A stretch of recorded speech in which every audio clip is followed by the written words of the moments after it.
At 160 miles from Freetown, Bo becomes the second largest city in Sierra Leone, and for a time, the capital between 1930 to 1961 as a protectorate.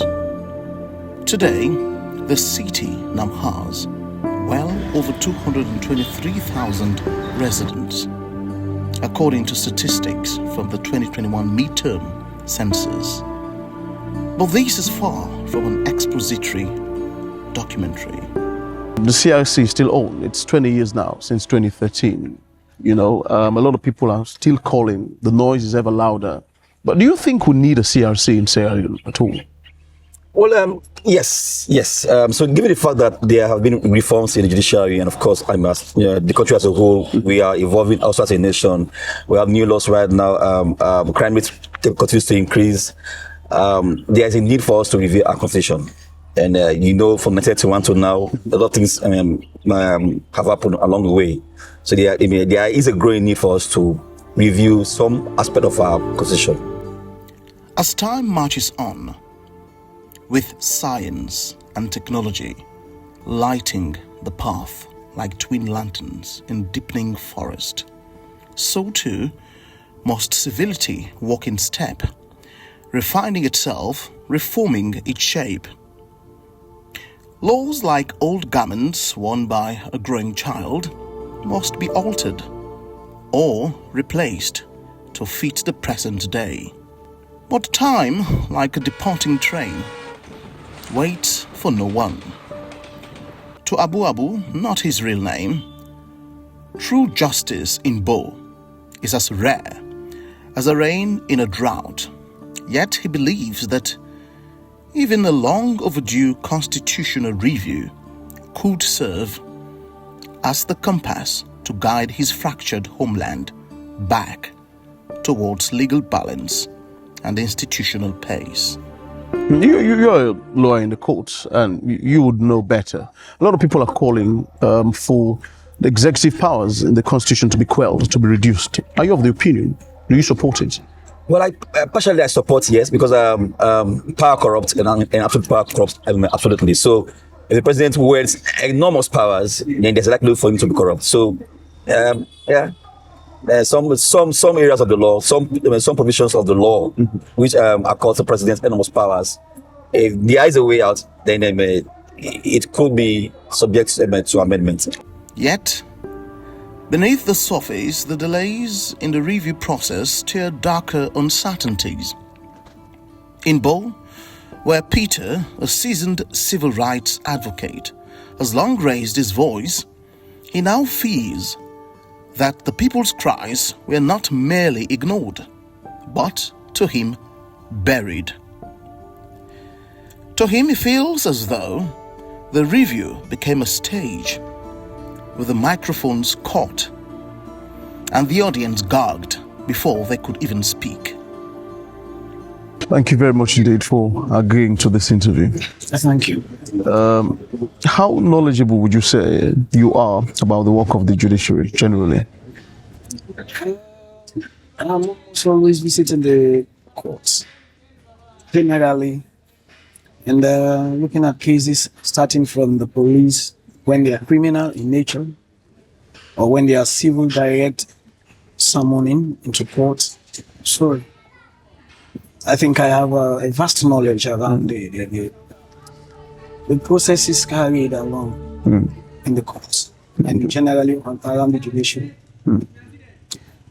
In your honest assessment, how would you grade the judiciary's work? Looking at Sierra Leone and the perspective under which we're talking, you look at the judiciary to be somehow influenced. Okay. It's not independent. Because if we are having the president to appoint the chief justice, means the judiciary is not independent. And that's exactly where we start looking at delayed processes in adjudicating cases. When they are of interest to any of the powers that be, then you start to see the magistrate, the judges, the lawyers, they start rigmaroling around these issues. So to me, it's not 100% independent. If we're grading the independence of the judiciary, I could say it's about 30-40% trust.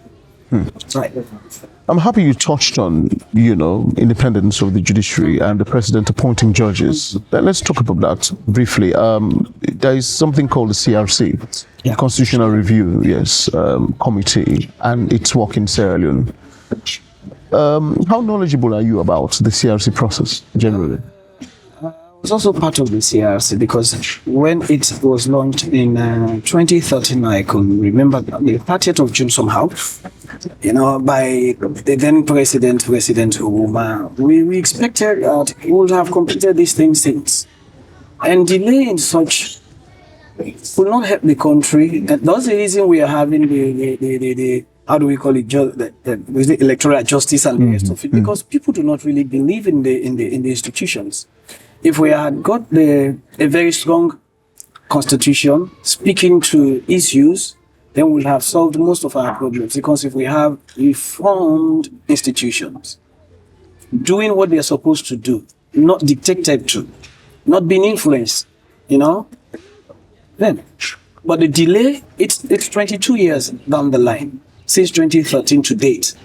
We are supposed to have completed this process. Even the one that is going on now, it's only around, when you ask, they say it's at the executive level and the rest of it. What about the citizens who made their input? We would want to also see if what we said 20 years ago are still in the document, or have they been doctored or edited? So we can, it's like there is a need for either the Ministry of Information and Civic Education. SIBA has a responsibility to be doing this rather than moving around. Sometimes I feel bitter when ministers are given luxury cars and they are not doing what they're supposed to do. Because the process of the CRC is far overdue. I think it's one very crucial thing they should do. They are supposed to engage citizens. And we're supposed to know if what we said 20 years back are still in the document. Because it has changed hands from the then President Koma, to now current President Bio. So we're expecting that they are supposed to have come back to the citizens to see if we're going into referendum to accept what is inside, then we go. But we will not want to wait again until when we get to 2028, get into the elections and they start talking about a referendum around, so they will have a delayed process in conducting the elections. It's really critical, It's really critical. The 2023 elections cracked open floodgates, allegedly revealing deep cracks in Sierra Leone's legal foundation. Like rain exposing rot beneath polished floors, the European Union Election Observer Mission's report laid bare troubling truths, chief among them the peril of allowing one hand to both inspire the law and choose its interpreters. It warned that the president's power to appoint key judicial figures, including the Chief Justice, risks turning the scales of justice into a puppet's stage, swayed by strings of bias and quiet corruption. But that's a beat lawyer Korabu refuses to sink to. He points to the judiciary's own compass, established court criteria, as his shield against the tide of criticism. Particularly the appointment of judges. Most people say the president should not handle it. As a lawyer, what are your views around this? Well, so I recognize the independence of the judiciary, which as a lawyer I uphold, and I think the judiciary, like all the organs of government, must be independent. And giving the power, giving the president the powers to appoint judges, I think it's a place. It's a place because we cannot bereft the president of his enormous powers.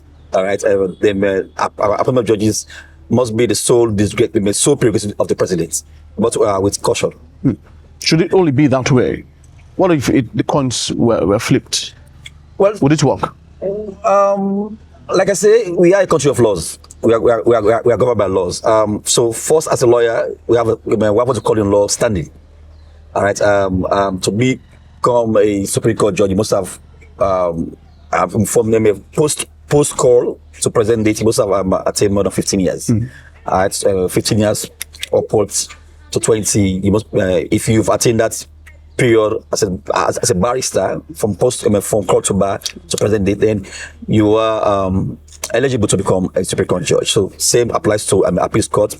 10 to 15 years, because I'm a high court 10 years. So if it suits the president to appoint anyone who has attained such a pedigree in the bar, and you of course you have a better standing, because we may have attained a similar stay in the bar, but maybe your reputation and mine may not be the same.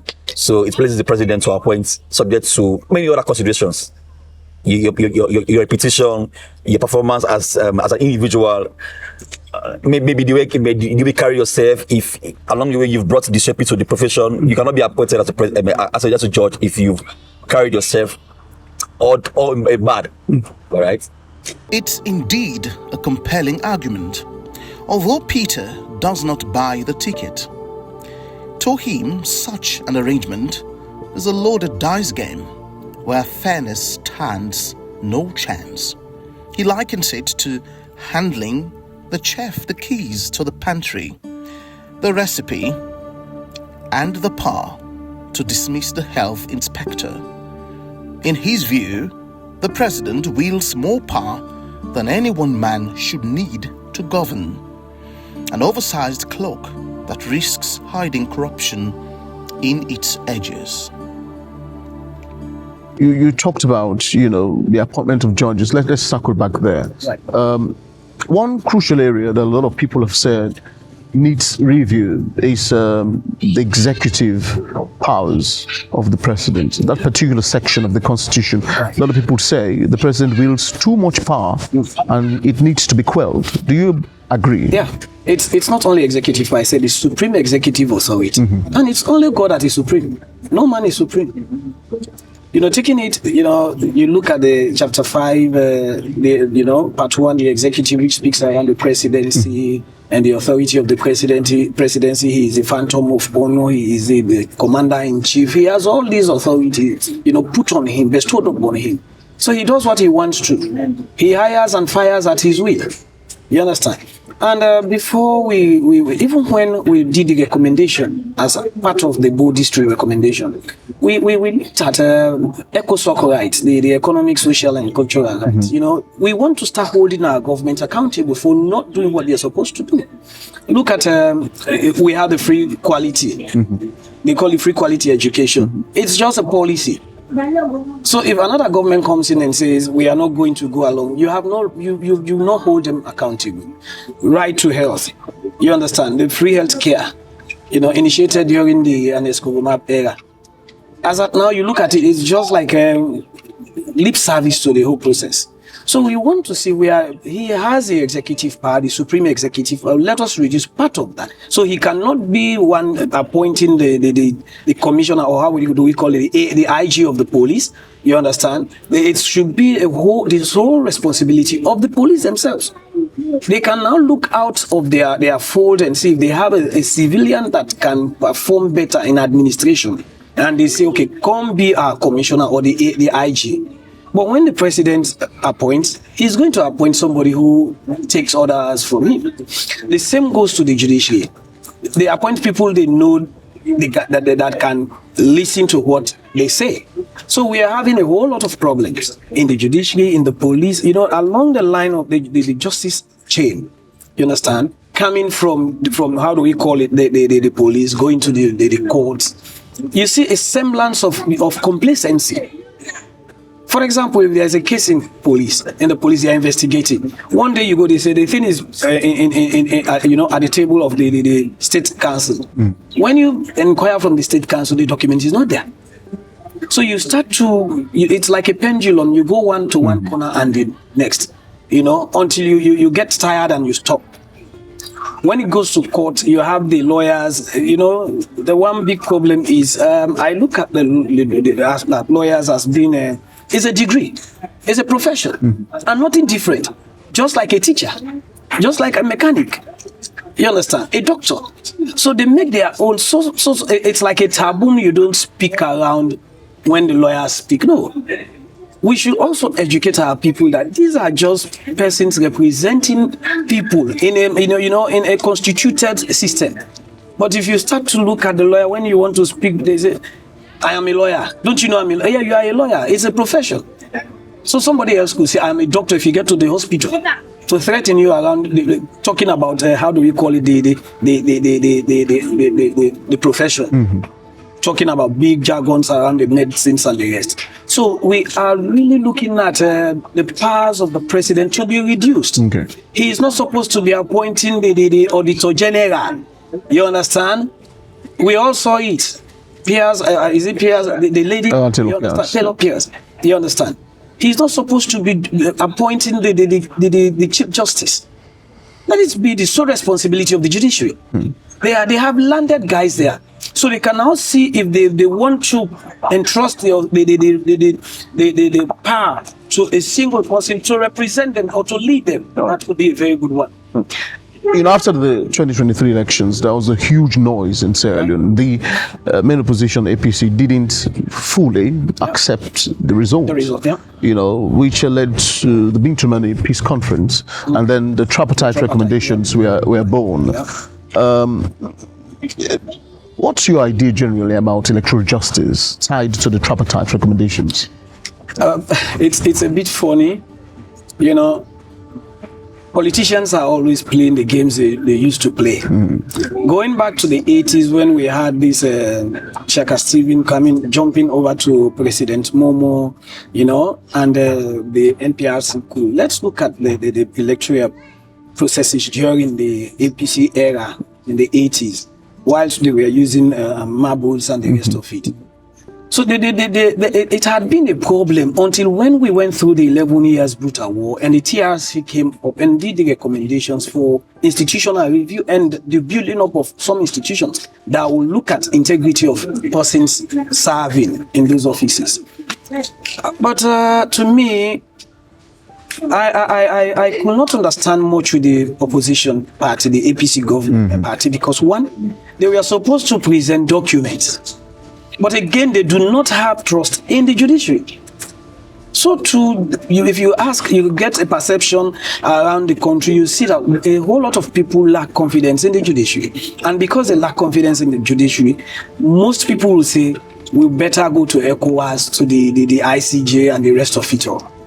Lacking confidence in the judiciary. Just come back to, how do we call it, the local courts at our local level. You understand? There is a battle now between the Ministry of Local Government and Community Affairs and the judiciary. Who owns the local courts?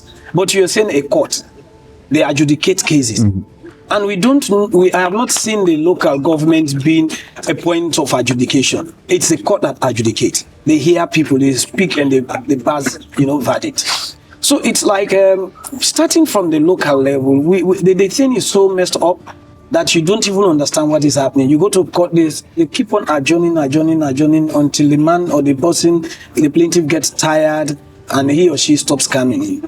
So too do we have around these gender-based violence issues. Victims who travel 1, 2, 3 and they get tired and they go. So because they are not having, prompt verdicts, we all lack, let me not just say they, we all, because I'm speaking on behalf of the citizens of the civic spaces where we stand. So we all lack confidence in the judiciary. Not until when we had this tripartite recommendations, talking about the electoral reforms, institutional reforms, looking at the police. When you look at number 10 of the recommendation, speaking around, looking at how they employ temporary staff and during the elections, the ECSL. But it's not only supposed to be ECSL, it's supposed to be across the board. Even the police, the military, the police. Let's look at citizens, coming, getting the job, not based on tribe, not based on section. That is the reason why you keep on hearing the opposition, some section of the opposition say electoral justice. But one question I keep asking, where were you when the processes were going on? Did you monitor those polls? If yes, where are the RRF forms? Because if you can have those ones, let us test waters, let us test our judiciary and prove them right or wrong. Even when we do not have 100% confidence in them, but let us try them and see. If we now see that they cannot do what we expect of them, then we can now cross over to the ECOWAS court and some other courts. Peter, then, is not the only voice in the wilderness. Tijan, too, joins the quiet chorus of dissent. One of the few who believe that the power to appoint the Chief Justice and other judges should be removed from the president's grip. Though it may be an unpopular hymn, they sing it with conviction, calling for a system where justice is not seated at the pleasure of power. You know, that particular side, they need for change that particular one. Or say the president. There are specific provisions in the Constitution, particularly those relating to the judiciary, that must be reformed. The judiciary ought to function as an entirely independent arm of government, free from presidential influence over its affairs and decisions. Neither the head of the place nor the leadership of the judiciary should be appointed by the president. There is something particularly striking about this debate, a thread of contradiction woven into its very fabric. Barrister Kurabu, who earlier defended the president's prerogative to appoint judges and chief justices, now seem to tiptoe on a tightrope of trust. His professed faith in the independence of those appointees, or indeed in the impartial workings of the courts, is no deeper than a rain puddle in dry season. The conviction, while loud, carried the weight of smoke. Back to the appointment of judges, what would you like to see changed in the new constitution, if at all it gets amended eventually? We don't want to see president-appointed judges. We don't want to see them. Even the Chief Justice, I said it before, let it be the sole responsibility of lawyers, the magistrates, the judges, to see if they can appoint, just like what Sludge and the civil rights activists we do. Yeah. We elect the people we want to elect to lead us. So it should not be the responsibility of the president to say, I am going to take Mr. Monkey to lead these cows or these goats. No. You understand? It should be the responsibility of the institution to appoint. Because no matter how you look at it, the president here, he has a fountain of honor, he has the executive authority and the rest of it. But one thing, he is not a lawyer. He is not a judge. He has not gone through the process. So how are you going to determine the strength of that person, the cognitive strength of that person? Is it because you are in the same party? Or you went to the same school, or you are in the same fraternity, or the rest of it? No, it should not be that. And back to the executive powers you talked about earlier when we started. I know you've shed some light on it before now, but holistically, what do you like to see? Are you of the opinion that the powers of the president need to be reduced in any way or added? Well, to me, it's supposed to be reduced. Definitely. I've been speaking around him appointing Auditor General, him appointing the judge, the Chief Justice, appointing the IG. Some of those things are supposed to be cut off. So if we have some the police, AIGs, and some senior officers appointing or electing their IGs, now the IG will work in the interest of the personnel, not in the interest of the political party or the government in power. They will not take orders from their above. You see? So too, so the how do we call the Auditor General? So too do we look at the Chief Justice and all of that. You understand? If his power is going to stop at appointing ministers and the rest, no problem. But beyond, the other arms of governance, you understand, should not be meddled with. the judiciary and the legislative. And let us look at that. Everybody has, his or her own duty to perform.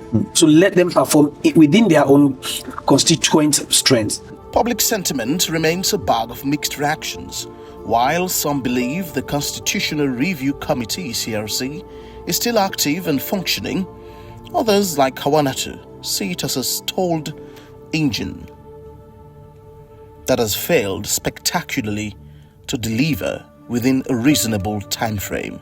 No, it's very slow because if you remember President Nkrumah, I believe the process has been exceedingly slow. The Constitutional Review Committee submitted its report to former President Ernest Bai Koroma, who has since left office several years ago. President Bio likewise has made no substantial progress since assuming power. Like many observers, Peter remains skeptical that President Bio will succeed in amending the Constitution before his political clock winds down. He argues that the prolonged delay is not accidental, but rather driven by calculated political interests aimed at securing an electoral edge. The tripartite recommendations are holistically tied to the 1991 Constitution. Most of the clauses there, are related, vis-a-vis to the Constitution, which means that most of them can't be implemented if the 1991 Constitution is not amended eventually. These are all, if you like, constitutional reforms generally. But President Bio has clocked his second term in office now. Time is of the essence, I believe. Do you think he'll be able to pull this crucial, responsibility of amending the Constitution off? If he chooses to. Do you think he's willing? The political power is there? That's what I'm saying. If he chooses to, and if he's willing to give the political, support. If he calls on any of those guys today to say, we want to see this done within the space of 6 months, you see it done. But if he's going to use it as a tool to keep in power for 2 more years added to the 5, then we're going into census by next year. And by the time we come, we start looking at ECSL. Is ECSL going to do boundary delimitation, or we're going to go with the PR system? A whole lot of things. We'll spend 1 year. And by the time, because we are in the Constitution, we've said we want to have, and equally in the tripartite recommendation, we want to have definite dates for elections following the American democracy. They have the time, the date, you understand? And the period to hand over power. They have a whole transitional period, and then they have the handing over and a system like that. But ours is like we talk about the shotgun. I coach, you cock and fire. But the moment results are announced, the man is sworn in, as if we are afraid of our shadows. So we definitely need to see how best we can complete the process. 2013 dates is far too long. They're supposed to have completed this CRC program, and we start implementing. You see the Criminal Procedure Act, we have a new one. We still have the 1965 Public Order Act, a whole lot of problems. So if we can amend the Constitution, that will now speak to closing some of those gaps, those lacunas in the sub documents. But until we do that, we are yet to have a full implementation of the tripartite. And it's like people do not even want to listen to the recommendations of the TRC. Not that they don't know. A lot of people know. They're just trying to be complacent. They're just trying to turn their eyes off the post. Say, no, whatever they want, we are going ahead. We are in governance. We do what we feel like doing and the rest of it. They don't even listen to what we say. But we play our own part. Thank you very much indeed for your insight. Most welcome. A heavy fog of uncertainty lingers over Sierra Leone's constitutional review process thickened by the testimonies of those featured in this film. As the clock ticks towards the 2028 elections, Barrister Korabu warns of another looming storm on the horizon, one that, if left unaddressed, could collide disastrously with the nation's fragile democratic framework. As a lawyer within the judiciary of Sierra Leone, does the court enjoy absolute independence, in your view? So, no. Simply because the judges are appointed by president. So, there cannot be absolute independence.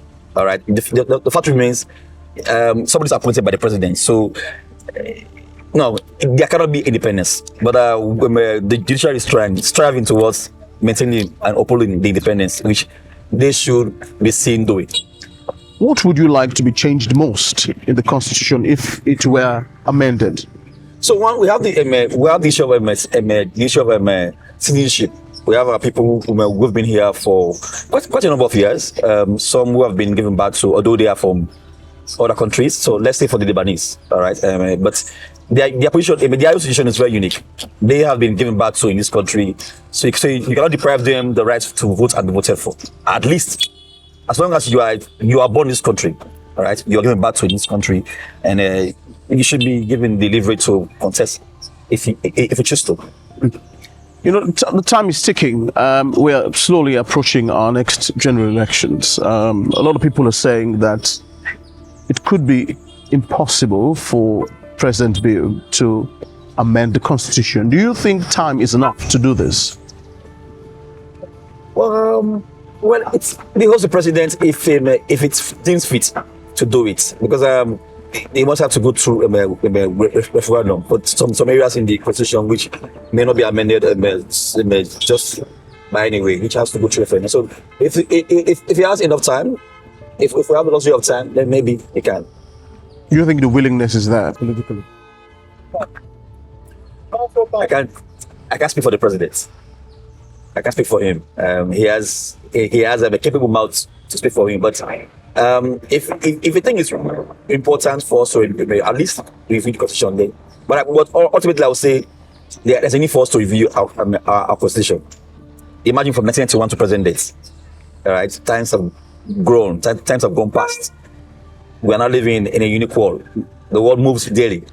So what used to be frowned upon or at may have been changed. So there's need for us to review our constitution. Mr. Korabu, thank you very much indeed. It's a pleasure meeting you, my brother. Indeed. Thank you. Indeed. Yes. During the course of filming this episode, our team sought an interview with Jonathan John Kamara, the registrar of the Bo High Court. The request was declined. In a judicial climate where transparency appears to come at a professional cost, silence is often the safest answer. In Sierra Leone, where speaking truth to power can trigger professional retaliation, those within the system have learned that discretion is not just caution, it's a means of survival. It goes by so many names. For the legally minded people, at least they call it the infero domestico.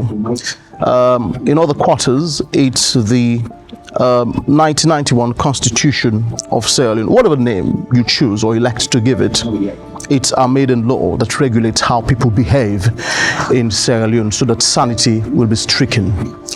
But it's old. It's 34 years of age. It's antiquated, and a lot of people are calling for a reform.